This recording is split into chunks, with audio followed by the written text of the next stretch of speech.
Party from Mills and Reed, please welcome Alison Ball. From Aaron Party's Mark Regal. And from Slater Heelis, Chris Bishop.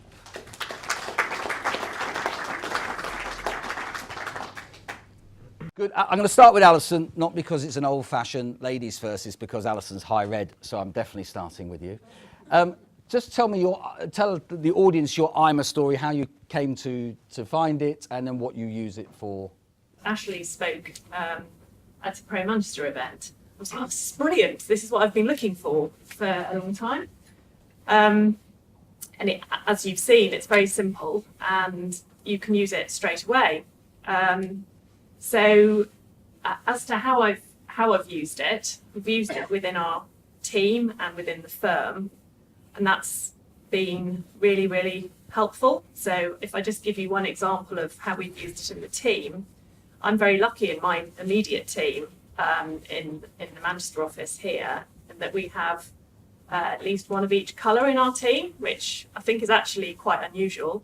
Our executive assistant is a high blue. She looks after us all the time. I'm the high red and I lead the team, perhaps not surprising. And we have a high green who's absolutely brilliant with really dull things to me, like cost estimates and technical. She's a brilliant technical lawyer in an area of surrogacy and artificial reproductive technology, which it requires an awful lot of detail and regulations. She's all over that. And then we have two high yellows who entertain us all on a regular basis. But we did have within the team quite a clash between the high yellow and the high green, because the high green, and there's a hierarchy issue as well, so that the high green, having done all of her research and come to a conclusion about what she should do about a particular point, would go and speak to the high yellow and say, can I just ask you about this? It's a case we're working on together, this is what I think we should do. And the high yellow would go, yes, but what about this? And what about that? And what about this? And you need to think about that. And then she'd go, yeah, I've already thought about that. And this is what I think we should do. And they used to fall out on a regular basis because she'd get really, really cross and he wouldn't recognise that and he'd be off doing something else and on to the next thing. And so when we did this within the team and they understood each other a lot better, they now know that. So when the high green comes to speak to the high yellow, he'll say, have you thought all of this through? And she'll say yes or no, because now she might go, before she's thought it all through, and say, can I just talk with you about this first, and then I'll go away and think about the detail. So there were times when we were all a bit like, in the team, thinking, well, this is not good interaction going on, and that just doesn't happen anymore. That's really helpful. They are actually a really, really good example, aren't they? They're a perfect example of how they have modified and adapted their communication to the other person. And in fact, they're the example I use all the time because they are the best example I know. And I've seen it. I've travelled in a train with them. There was me, the high yellow, high green and a high blue. And we got some feedback at the end to say, how could the two of you continue talking to each other non-stop? So they observed that, but knew the reason why that happens, because two high yellows together are going to not find too much trouble having a conversation.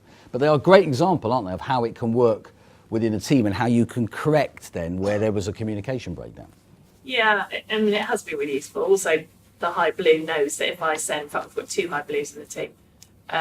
If I send an email and it's short, it's not, I'm cross with you, it's just I'm busy. And actually I try and adapt a bit more my style so that I actually include a nicety before going straight into please do this. So I've definitely adapted. But the more interesting bit for how I've used IMA is, and the team has, our national team as well actually, is with clients.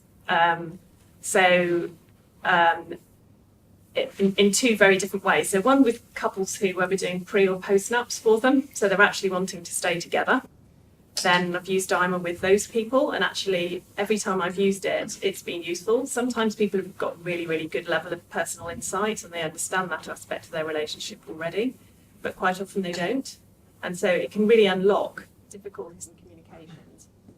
And for those who are just about to embark on a married life together, to give them just a little bit more understanding about why they're different, and quite often And the other way I use it is with couples who are separating, because I mediate quite a lot with both of a couple. So then it helps me to understand the dynamic between the two of them really very quickly in the room, whereas it might take quite a bit longer otherwise to get to know them. So I generally will ask them to do the questionnaire at some point quite early on, and that will give me, well, it's really useful in lots of ways because it helps me understand them much more quickly. Sometimes it helps them understand a bit of the friction between them.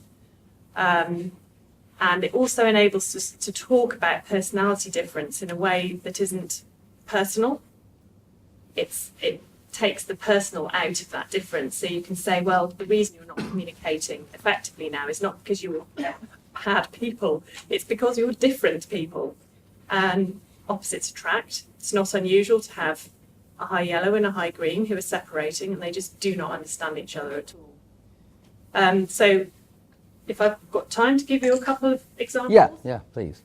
So in mediation, I had one case where it was a high yellow and a high blue. And the mediation training tells you that you should make sure people have equal airtime.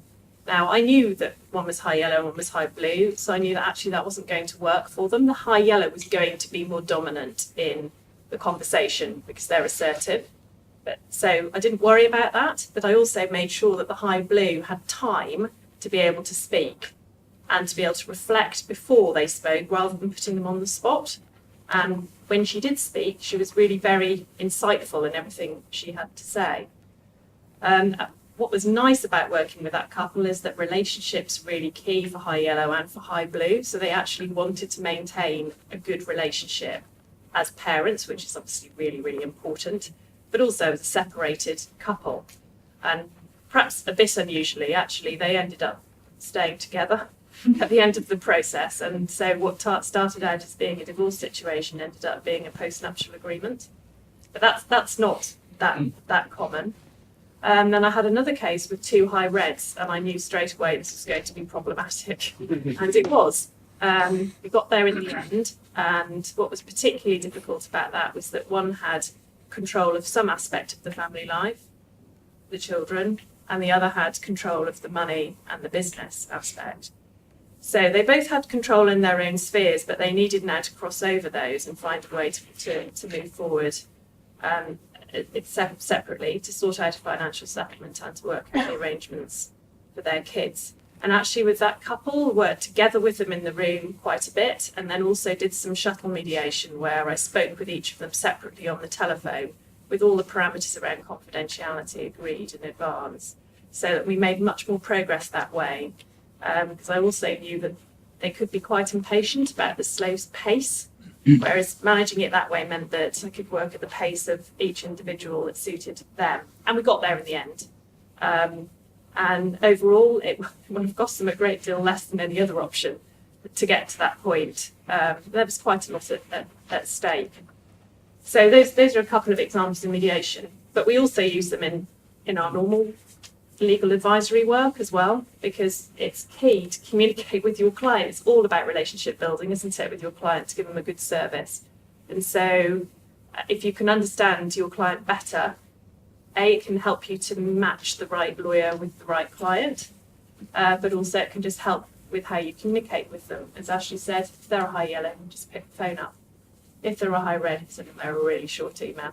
If they're a high green, send them an awful lot of detail. Be very, very patient, especially if you're high red. And don't expect to reply immediately, but if you tell them when you need the reply by, they will come back to you. If they're a high blue, they're going to find it, if they're under stress, which generally people are when they come to get legal advice for whatever reason, then they will find it really quite difficult to make a decision and will need an awful lot more support to get there, reassurance. So you can really adapt how you manage clients in a way that works better for them. Alison, just talk about resolution and how that works, and then I'll sum up if that's okay. Yeah, so because I operate in the world of family law and obviously relationships are pretty key, I have presented a couple of workshops with James Knight, who's the creator of IMA, at the Resolution National Conference and the Dispute Resolution Conference as well. And as a result of that, Resolution have picked this up. So now it's available to all Resolution members to do the questionnaire. So there's a Resolution version of the questionnaire. So now we've got 6,500 members who hopefully are going to be using this with their teams and their clients, and having presented a workshop on it several times, there's been an awful lot of interest. So James wants to spread this to the entirety of the world, doesn't he? This is why we're filming it now. This is yes. So it was it was just something that you wanted to mention, Ashley. I think that it is being picked up quite widely now, certainly in the family law. Yeah. Obviously, because I'm high red, Yeah. I just got something else. Right, okay. Two things. One, I think this is a tool. It shouldn't be used as a straitjacket. So if you've got someone in your team who is a high blue, don't conclude they can't lead the team. We can all do everything. We're all high performing professionals, so we can do everything. This is just about how we're likely to behave when we're under stress.